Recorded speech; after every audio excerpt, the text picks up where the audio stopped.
Today I wanted to share a recipe for a bread that I thought would be really good for a Super Bowl party. It's not a normal bread. It actually has a filling inside of it. So I thought it'd be a really good snack or, like an appetizer to have for a Super Bowl party. You can cut it into individual slices so people can help themselves to the slices. I just thought it would be like a nice filling, unusual thing for a Super Bowl party. It's not something that I would think most people have had. So I just wanted to share the ingredients with you. It basically has two parts to it. The first part is to make the dough, and that I will say is probably the hardest part. Though it's not hard, I don't want anyone to be scared off by it. It's not hard, but it's maybe the more time-consuming part. The rest of it is just basically chopping and preparing the ingredients that go inside the bread. So it's a very easy bread to make, but it does take a little bit of time. And actually the good thing about it is you can make it the day before and then just warm it up before you want to serve it the next day. And if you don't care either way and don't mind eating like cold food, it actually tastes pretty good cold too. So I just want to share the ingredients for the dough with you. And that's just salt. It's like really simple ingredients. Most of these things most people will have. The fillings, you might have to get some of the stuff. And the next ingredient is yeast. The next ingredient is sugar, and also 1 egg, which is probably the most expensive ingredient on here right now, and 3 tablespoons of softened butter. And then the last thing is, of course, the flour. The ingredients for the filling for the bread is actually 8 ounces of mozzarella cheese, and I buy the pre-shredded, I buy the block cheese, and I'm going to shred this. The next ingredient is just 4 ounces of cream cheese, so just a half a block of cream cheese. And then also 1 can of black olives, 1 ham steak. The last thing is, and this is kind of, I'm going to give you 2 options for this. This is pesto sauce that you can buy like in a powder form, and it has directions. I think it just calls for water and a little bit of oil to make it. So you could use this, or you can also buy like the prepared pesto. I generally don't use the prepared pesto. I generally stick with these packets, and I can get about 2 or 3 uses out of this packet because I'm not going to be using a ton of pesto in this recipe.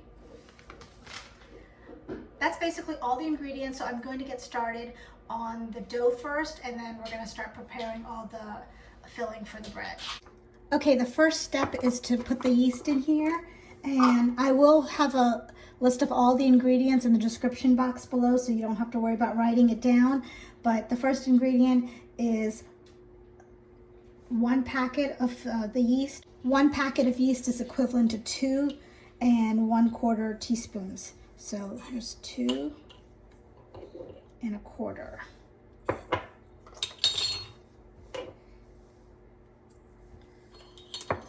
And then we're going to use warm water for this. It should be warm enough that you can obviously put your hand in it. Not too hot that it kills the yeast, but not too cold either.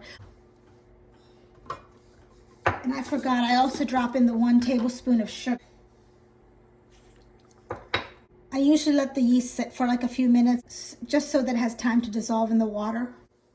Okay, I've given it a few minutes. Now I'm going to add the flour, the egg, and the salt and the butter all at one time.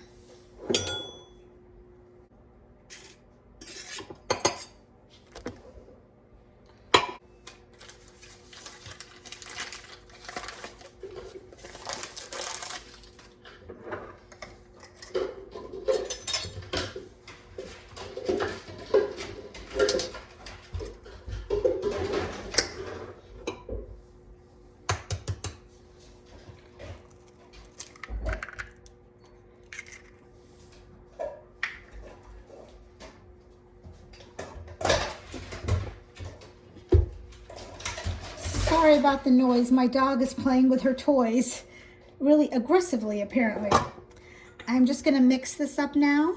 Sometimes if I feel like there's not enough water in here, I do add additional water, but I kind of wait to see how it comes together.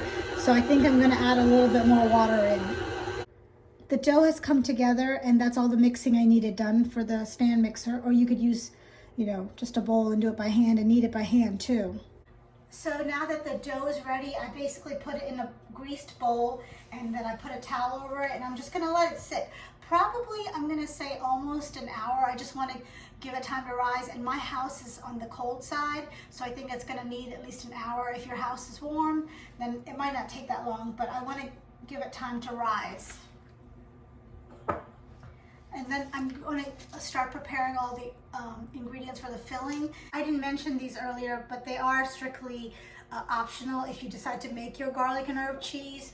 Is some oregano. This is actually oregano from my garden. I grow my own oregano and dry it, and the plant goes crazy. I mean, I could probably have 2 or 3 bottles of oregano. The other one is parsley. I also grow my own parsley. Actually, I did for the first time this year, and I love having my own parsley. Some black pepper. This one I did not grow. I did not have any luck with my basil plant, but I am going to try this year to grow some basil, and put that in there. And then the last ingredient is obviously the garlic for the garlic and herb cheese. I just wanted to show you the ingredients after I've prepared them. This is the pesto sauce. As you can see, it's not a lot. I just put a small amount in here. And you obviously could increase the pesto. I'm not a huge fan of pesto. I like the taste of it, but I don't want it to overpower the bread. This is the shredded cheese and the black olives. I just cut them into circles. And then this is the ham steak that I cut into slices. So just get an idea of how I cut them. And then of course this is the garlic and herb cheese that I prepared. And I'm just gonna pop these in the refrigerator just to keep them cool because it is meat. And I'm gonna wait until the dough is risen, and then we will start assembling the bread. Okay, so here's the bread dough. As you can see, it's a lot bigger than it was before. This is a very easy bread to make, but the first step is to take the dough and kind of roll it out. Basically roll the dough into a rough triangle. This is a half sheet baking sheet, so it doesn't take up the whole sheet, but if you have just a regular cookie sheet, it would probably take up the entire cookie sheet. The goal is to roll it out as thin as I can roll it without it tearing. And so I don't want the dough to tear. Now there's 2 options. Basically, I'm going to show you the option that I was taught when I first watched this lady's video, and that is to actually, we're gonna make some cuts in this, we're gonna make cuts in the dough, and then we're going to actually kind of like braid it. I'm not very good at this, so the braids don't look so beautiful, but you can, instead of braiding it, you can always just kind of, when you fit the filling in, you can always just kind of roll the dough up like this and cover it up and seal it, and then it closes up like, so that the filling doesn't come out. But when I watched the cooking show years ago, and I'm kind of doing it by memory because I haven't seen the show in years, is that she made cuts at a diagonal. So I'm making cuts like at the diagonal, and I kind of space them about 1 inch apart, and I'm not doing them down the center because that's where the filling is going to go. So it's basically just these cuts at an angle. So I'm cutting on this side this way, and on the other side I'm going to angle them the other way. So, and then like I said, the center is staying untouched because that's where the filling is all going to go. So now we have cuts on it on both sides, as you can see. And the next thing I'm going to do is put this pesto sauce on here. It's not a lot. Like I said, I don't like a lot of pesto, but I kind of spread it evenly in the center.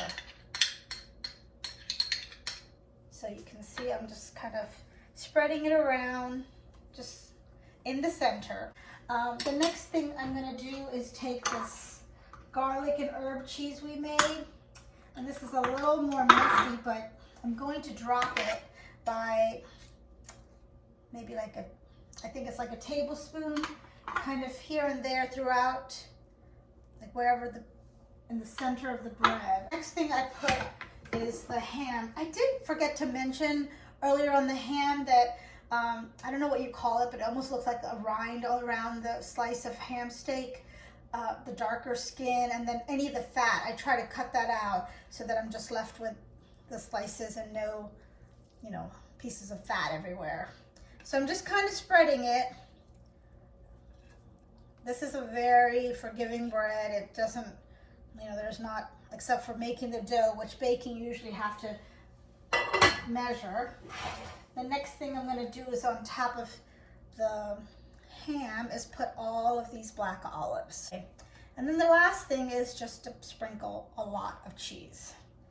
I know it is a lot, but obviously cheese is what makes it taste really good, or one of the things that makes it taste really good.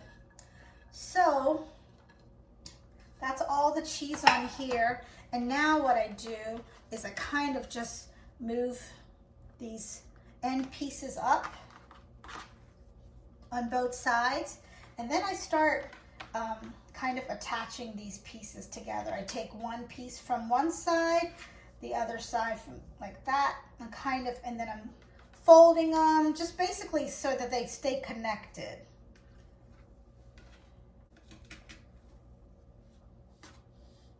There.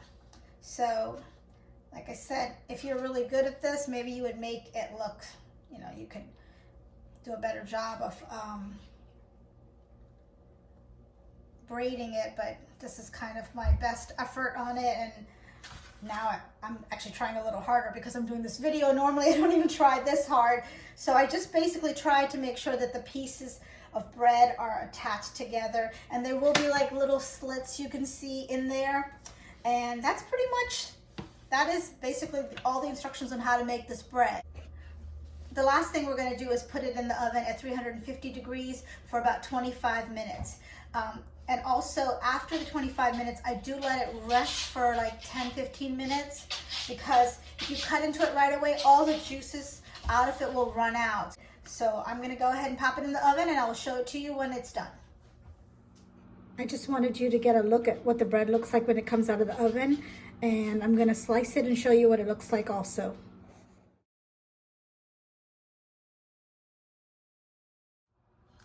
I hope you will make this bread, and possibly for your Super Bowl party, or just give it a try and see if your family likes it like mine does. If you like this video, please remember to give it a thumbs up, and please subscribe to my channel, and I will see you on the next video. Thank you.